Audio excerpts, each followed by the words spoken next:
મુન્દ્રા ખાતે રામચરિતમાનસના અખંડ પાઠ પારાયણનું આયોજન કરવામાં આવ્યું હતું. રામનવમીના પાવન પર્વ નિમિત્તે આ પાઠમાં મોટી સંખ્યામાં લોકો જોડાયા હતા અને ખાસ કરીને રામ ભગવાનમય બની ગયા.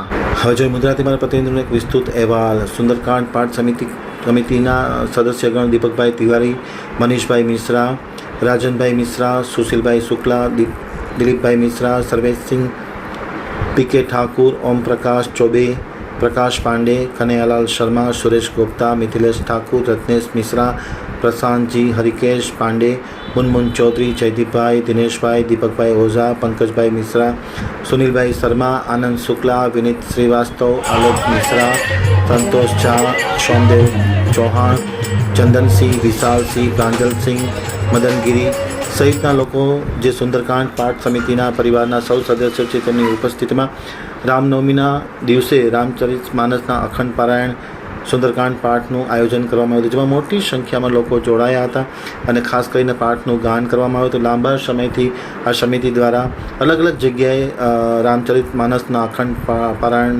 પાઠનું ગાન કરવામાં આવતું હોય છે, ત્યારે પવિત્ર રામનવમીના ઉત્સવ નિમિત્તે આ એક કાર્યક્રમનું આયોજન કરવામાં આવ્યું હતું. મોટી સંખ્યામાં લોકોએ લાભ લીધો હતો અને વાતાવરણ ખૂબ જ ધર્મમય બની ગયું હતું.